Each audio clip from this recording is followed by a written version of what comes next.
There is a door in your memory that closed. You did not want it to close. You may have pushed against it, prayed against the closing, wept at the threshold of it for longer than you've told anyone. And eventually, the closing became permanent, and you walked away carrying it, the way you carry something that never quite healed. I am not here tonight to tell you the wound was not real. It was real. Whatever was on the other side of that door, a man, a relationship, a future you had already started picturing, your heart had grown around the image of it. And when the image went away, something inside you went with it. The grief was not exaggerated. The years it took to recover were not weakness. They were the weight of something true being lost. But hear me clearly. When God closed that door, He was not just removing something from your past. He was doing 5 specific things with His own hands, deliberate movements, active work happening at the exact same moment you were watching the closing. He was not absent. He was not indifferent. He was not slow. He was, at that very moment, looking forward into a future you could not yet see and beginning to prepare you for it. The word in the title matters because, not in spite of the closing, because of what is being built. And hear this clearly, because is not a calendar promise. It is not a timeline. It is a theology about how God operates. He closes doors with His face turned toward your future, but He does not always tell you how soon that future arrives. Trust the theology. Hold the timing loosely. Tonight, I want to walk you through what He was doing while your tears were falling. 5 things already done on your behalf while you could not see any of it. Look at Naomi. The book of Ruth is named after her daughter-in-law, but the ark belongs to Naomi. She is the woman whose door closed. Years before the story opens, she left Bethlehem with her husband and 2 sons during a famine. They moved to Moab. They built a life. Her sons married. She had daughters-in-law, a household, a future. And then her husband died, and then both sons died. And the door that had been the structure of her entire adult life closed. She was an older woman in a foreign country, with nothing she had built still standing. Listen to how she names it in Ruth chapter 1, verse 20. Do not call me Naomi, which means pleasant. Call me Mara, which means bitter, for the Almighty has dealt very bitterly with me. I went out full, and the Lord has brought me home again empty. She is reading her closed door as God's judgment, as abandonment, as bitterness from heaven, and from inside her grief, this is exactly what it looks like. But the reader knows something Naomi does not know. The reader knows that on the other end of her return to Bethlehem, there is a man named Boaz, already there, already waiting, without knowing he is waiting. And Naomi cannot see him from where she is standing. She can only see the closing. This is the woman I want you to know tonight. Because what God did with Naomi behind her tears, while she named herself bitter, is what He has been doing with you behind your tears. The first thing God did when He closed that door, He was emptying your hands so they could be ready to receive. Naomi uses one word for what happened to her: empty. I went out full. He brought me home empty. And she reads the emptiness as judgment. Think of what happens before any new house gets built. The ground has to be cleared. Old trees come down. Stones get hauled out. Dead vegetation is pulled up by the roots. To someone watching from a distance, it looks like destruction. Something that was there is now gone, and the ground sits empty, exposed, almost wounded. But the one clearing the ground knows exactly what he is doing. The clearing is not the end. it is the beginning. This is what was happening to your hands. You cannot receive what is coming with hands still full of what is going. A woman whose hands are still holding the picture she painted of the wrong future cannot receive the right one. The emptying was not punishment. The emptying was preparation. The season after the closing, where life felt thin, where your purpose felt unclear, where your arms felt useless, that was the clearing. God was removing what could not come with you, so your hands would be ready for what is being brought to you. Naomi walked into Bethlehem with empty hands and did not know that those same hands would soon hold a grandson who would carry the messianic line. She just knew she was empty. The fullness was already coming. She could not see it. Empty hands are not forgotten hands. They are hands being readied, because God does not waste what He clears. The second thing God did, He was positioning you on the cleared ground, exactly where the right man can find you. Stay with me here, because this is the heart of everything. I want you to picture a wheat field at harvest time in ancient Bethlehem. The sun is up. The workers are bent over the rows, cutting, gathering, calling to each other across the field. The owner of the field is walking among them, a wealthy man, unmarried, established. His name is Boaz. He is greeting his workers. He has no idea that something significant is about to happen on his land today. He is just a man at work on an ordinary morning in his own field. And then, at the far edge of the field, a young woman appears, a foreigner, dressed in clothes that mark her as Moabite.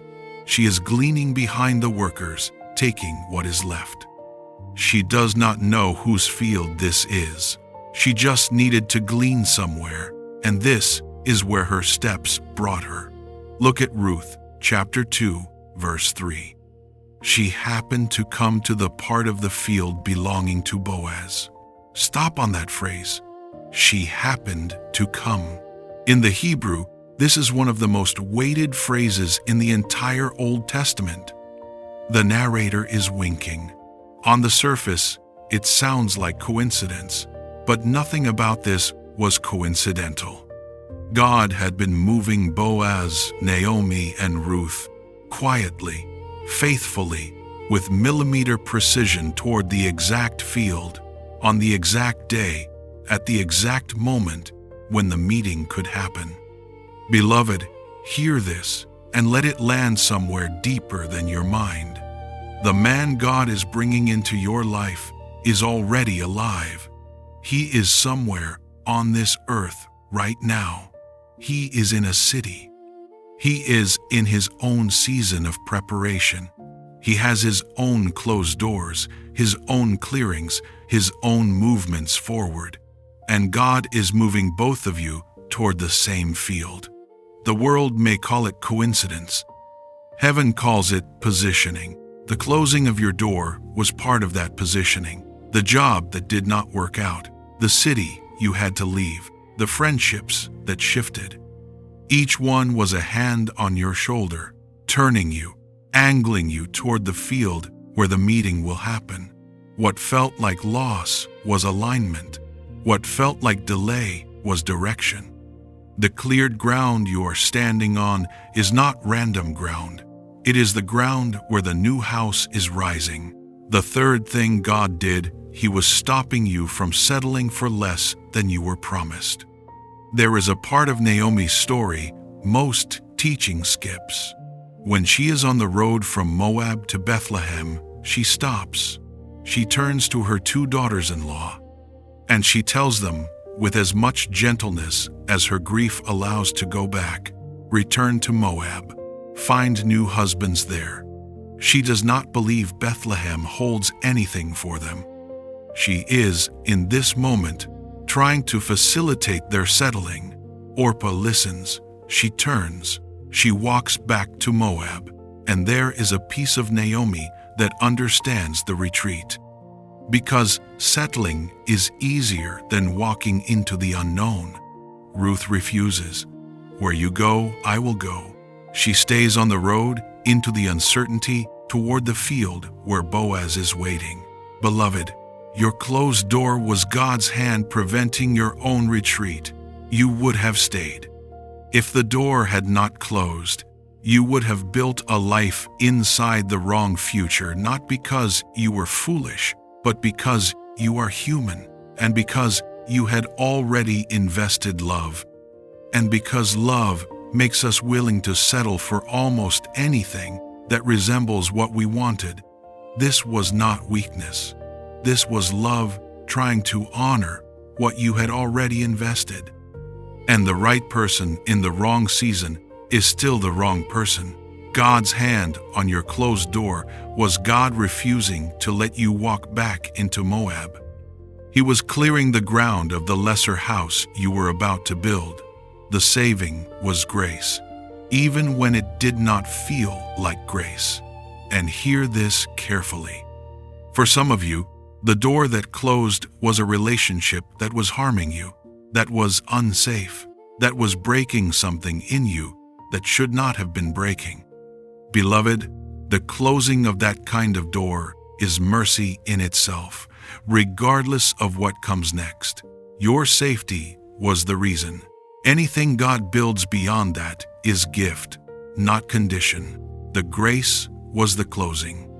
Full stop. The fourth thing God did, He was making you face who you actually are without the relationship. Naomi arriving in Bethlehem is one of the most honest moments in all of Scripture. Picture it. The road from Moab has been long. She has walked it in mourning clothes, with empty hands, with bitterness in her mouth. And as she enters the gates of her hometown, word spreads through the streets. Naomi is back. The women come out of their houses. They had known her years ago, before Moab, before the famine, before the loss. They call out to her, Naomi, Naomi, using the name they remembered, the name that meant pleasant, the name of the woman she used to be. And she stops in the street, and she shakes her head. And in front of the whole town, in front of every woman who had once known her, she says, "Do not call me Naomi anymore. Call me Mara. The woman you knew is gone." She is renaming herself by the wound. Publicly, there is no hiding the closing. There is no pretending she came back the same. She declares it to the city that the version of her that left no longer exists. You have done this too. After the closing, you went through a season where you did not recognize yourself. The version of you that existed inside the relationship had been part of your identity for so long that her absence felt like the absence of yourself. You found yourself answering to a name that no longer fit. You found yourself looking in mirrors and not knowing the woman looking back. The questions came in waves. Who am I now that he is not in my life? Who am I when I am not someone's almost wife? Who am I underneath all the versions of me that were built around the relationship that closed? You did not ask for that reckoning. It was forced on you by the closing. But beloved, that forced work was the most necessary thing that could have happened to you. The marriage God is bringing requires a woman who knows who she is without it. A woman who walks into marriage as half a person becomes dependent in ways that eventually suffocate both herself and the man. The identity work after your closed door was preparation. The woman who emerged on the other side, the one who learned to be at home with herself, who built a prayer life that did not depend on anyone else's presence, who became someone she actually wants to be, that woman is who God was building on the cleared ground. Hear this clearly. You are not Mara. You are not the wound. You are the woman who was being formed while everyone else thought she was just empty. By the end of Ruth's book, the women of Bethlehem are not calling Naomi by her wound anymore. They are calling her blessed. But she had to walk through Mara to get there. So did you. The fifth thing God did, and this is the largest thing, the deepest thing. He was building something behind your tears that you could not see. Open Ruth chapter 4, the end of the story. I want you to picture a small room in Bethlehem. The light is soft.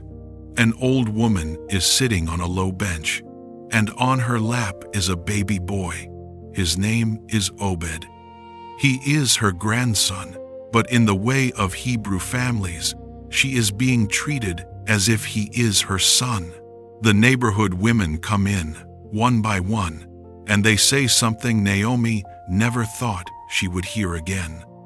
A son has been born to Naomi. She is no longer Mara.